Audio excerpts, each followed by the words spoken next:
Next up, we have Jeffrey Demick and Tommy Jensen, or sorry, Jeffrey Demick from Amazon and Tommy Jensen from Microsoft. If they're in the room, I see them standing up. This is Client Authentication Recommendations for Encrypted DNS, or I don't know if you pronounce it CARED or CARED or K-RED. I'll let you clarify. Lots of flexibility. We're going with CARED. Wow, that's bright.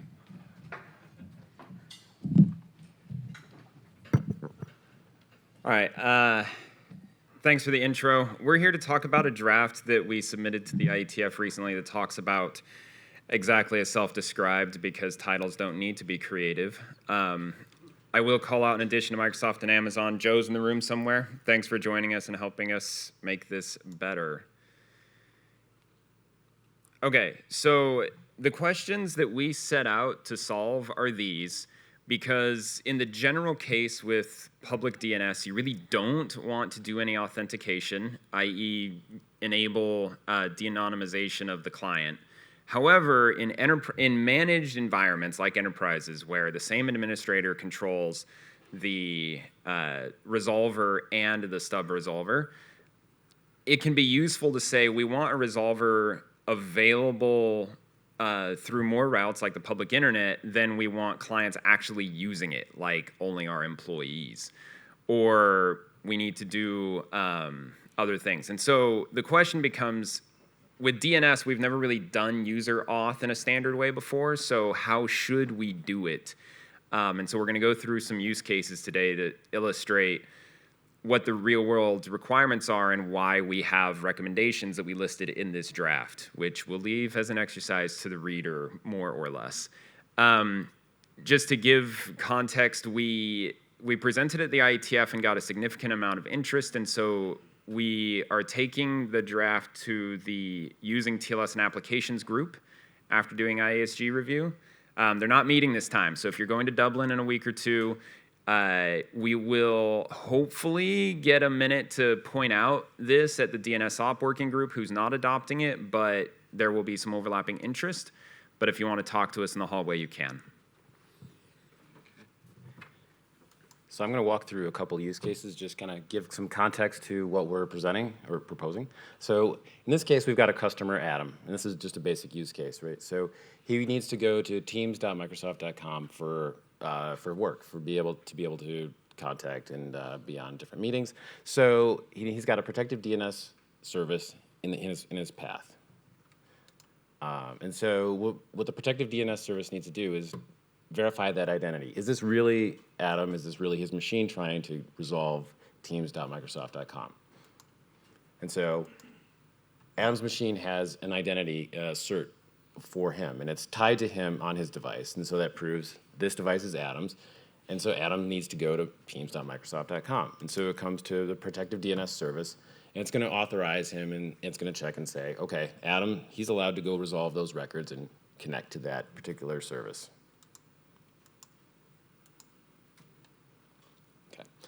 So we'll get a little more complicated in this example. This is more of a group example. So in this case, we've got Bella, and she's in the marketing department, and she needs to go to a couple different places. She needs to go to Salesforce, she needs to go to Teams, and she also wants to go to Amazon.com. And so similarly, she has a device that has an identity tied to her, and there's a cert on her device that says, this is Bella, she's in the marketing department. We'll leave those details up to you how you want to define that. But then when it goes to protective DNS, it's going to authorize her and say, okay, she's in the marketing department. She's allowed to go to these different sites and resolve these different records. So in this case, she needs to go to Teams. She needs to go to Salesforce. Those are all allowed. But she also wants to go to her favorite online retailer. And in this case, during company hours, the policy is she's not allowed to go to Amazon.com. And so that's forbidden, and so protective DNS can take that into consideration when it's allowing access to those records, right? It can allow her to get the records for Teams, but not to Amazon.com, for example.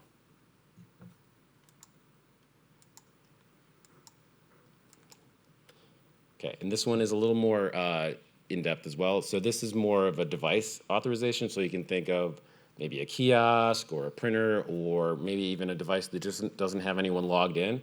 Maybe it's because in the background maybe it's doing like Windows updates or whatnot, and it's not tied to maybe a particular person. So in this case, it's been compromised somehow. So that device is trying to connect to some bad malware site. But the device does have a cert issue to it that says that this device is XYZ device, right? And so it comes to Protective DNS and it's trying to resolve malware site.example or whatnot. But Protective DNS sees that and it's going to deny access to that particular website because it's on maybe some list of malware sites, and it's going to protect that person from, or protect that device from going to that particular site and not resolve those records.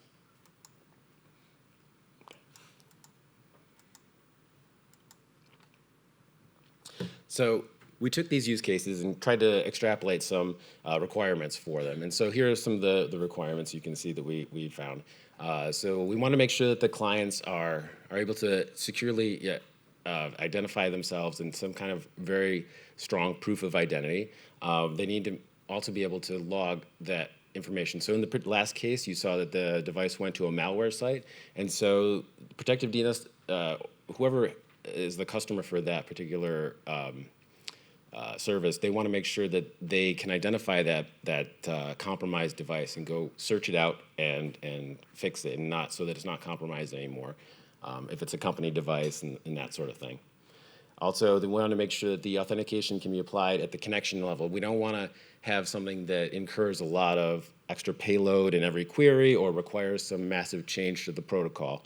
So we wanted to keep it within kind of the constraints that we currently have in the protocols. We also want to make sure it supports DOH, DOQ, DOT, whatever the next DO is, and into the future. And we also wanted to make sure it's easily revocable and renewable, so that we can, if that person leaves, if Adam leaves the company, they can terminate his access, and he won't be able to allow to his device won't be able to allow to go to any particular of those sites. And so some of the solution options we looked at HTTP auth, JWT, Microsoft Entra. Those all kind of have similar characteristics in that they require some kind of header, and they're really tied more to HTTP. And so we want to have something that supports DOT and DOQ as well, and not be tied to any particular protocol like that. So we also looked at, should we create a new solution? That has other implications where it's a long timeline, adoption, that sort of thing. So that kind of led us to the most obvious solution, which would be mutual TLS. So in that case, it really kind of meets all the goals that we have. It already got a well-established mechanisms for doing revocation and all of that. And so that's kind of where we ended up with our proposal.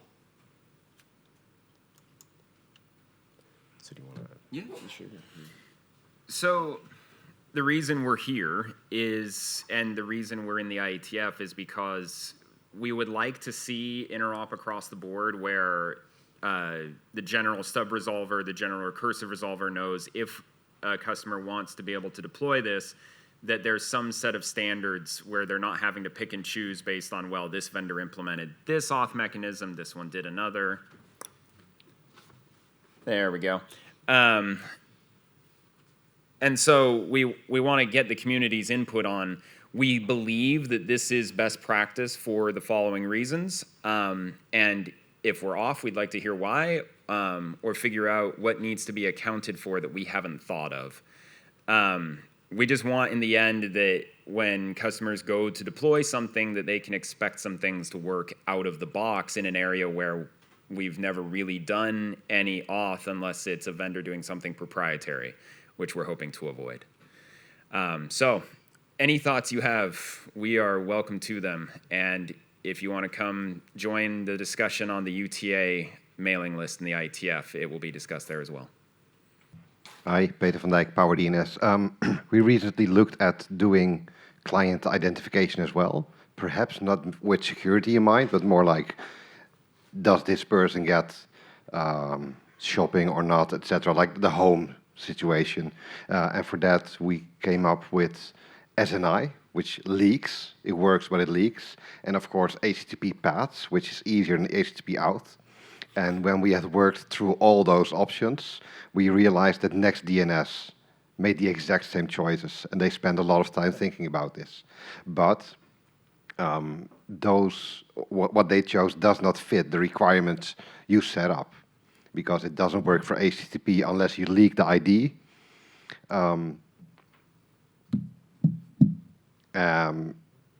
Let's see, TLS leaks the ID, and then the HTTP case works, but it's a single token that you can't really, well, you could revoke it, you could invalidate it.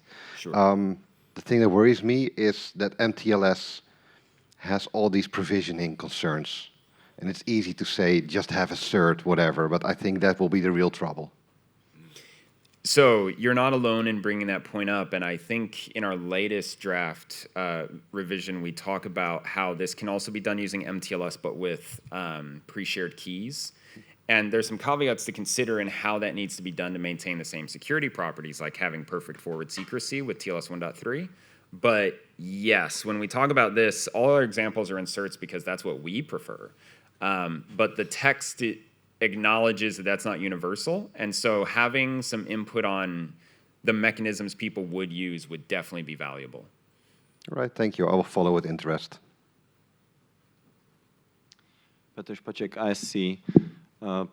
We've implemented mutual TLS in bind, I don't know, a year ago, 2 years ago, so we can do some interrupt testing, but I'm not aware of anyone ever using it. So it might be completely broken because no one ever tried. But it seemed as a natural choice to us as well, because, I mean, it has the properties, and for the certificates and provisioning, well, if the assumption is that this is for a managed environment, you already have to manage everything else in the box. So the certificate is like the least of the problems you have. So. Exactly. Yeah, among the customer sets we're working with, we see that too, and that doesn't mean the subset is large enough for people, but that's good to know that someone else is seeing that too. Petr Menšík, Red Hat. Well, this is clearly related to Zero Trust initiative of US government, because we've been reading those documents a lot recently, and we definitely would like to have some such functionality in bind, for example. But do you think it would be needed to have a kind of per machine DNS cache authenticated via by user itself, like when you use a single sign-on login? Should you have a local cache for the user on that machine and only use kind of certificate to bootstrap initial connection to that protective server? I'm so glad you brought this up. So humans in general are complicated, but with encrypted DNS, they're specifically complicated because the machine, there's not a meaningful boundary within the machine boundary. So, like, take Windows as an example, picked randomly. You can have multiple humans on the same machine, active at the same time or not, but they have access to the same machine cache. And even if we go and say, all right, let's segment the cache and we'll have a cache per user so that the authentication is limited, when a system process executes and does a DNS query and it gets results back, what user was that? And do we have any control over where it saves that resolution or hands it off to other process? The only boundary that matters, in Tommy's opinion hat, is the machine boundary. Yeah. And so we've heard, I think we've both heard suggestions for user-based authentication, but I don't see how that's going to be viable in a real zero trust deployment. Yeah, yes. So basically, if you have per machine account in Active Directory, that's the way to authenticate this. The burden is on a deployer to say this machine belongs to this human. Yes. Yes. Thank you. I'm representing a couple of remote users. There is a question from Ralph Weber from Akamai who says, Tommy, are you planning client implementations for that? Yes. Okay. And the question that is not a question is from somebody I'm not sure I recognize, but ID is BEMASC. Not a question. This is a reasonable practice. But it's not a best practice. If it works for you, then that's great. Rather than IETF and DNS-OARC rather than IETF, DNS-OARC might be the right place for developing common practice. So that was feedback. Ben, I'm super thrilled to hear you move on from this horrifying use. So this is a step in the right direction. I'm just going to move. Yeah. Petr Špaček, I see still. Well, your slide with the possible solutions didn't include GSS TSIG, right? And if you are going to, for completeness, I'm not saying it's a sane solution, but it's a solution which actually works with like DNS today because it already is in the spec and like servers can do it. Good point. We can add that. Hi, Tommy. Yaroslav Kalaminets, Meta. So I have a couple of questions. So you mentioned that your proposal is supposed to work on DO, something on stream-based, yes? Any considerations to include the old UDP-based protocol, like the Meaning like DTLS? DNS? Yes, something like that. Yeah, like DNS crypt could probably, yeah, like you're talking like DNS crypt or like DO53, like. No, we're talking about authenticating clients, right? So it's Right, something right. new, not present in there, and you are tackling this problem, very interesting problem. We facing this problem in the infra side as well. We want to make sure that potentially hacked devices cannot leak data through DNS outside. So we want to authenticate them. Whatever has access to external DNS, we want to kind of have added measures. So any thoughts on that? So that's my first question. And second question, so between the resolver and client, you add in this authentication, propose to add. Any thoughts on like extending that to up the DNS tree, like authenticating between recursor and authoritative DNS? So those are two questions. I didn't have any. I don't think there's any. I guess I'll take the last one. I don't think there's any reason it couldn't be used for that. It could be. It could be a cert that's tied to like kind of like the machine example that's tied to a machine or a company that has access to an upstream, I guess. Then the first question. Sorry, I'm blanking on. UDP, authenticating For UDP DO like connection. 53 and stuff. Yeah, I guess we focused more on encrypted DNS aspects, just more along the zero trust lines, I guess. But yeah. To put it another way, why are we authenticating an entity that we don't know we have a secure channel with?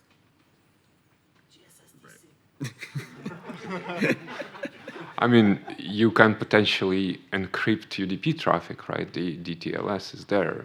The thing is that's Fair. Oh yeah. Yeah. Okay. Fair? We had not considered that Yeah, as the we- answer. all right. Thank you. Fair enough. So yeah, there were questions around product-specific things. I'll tackle those in chat and not keep up mic line.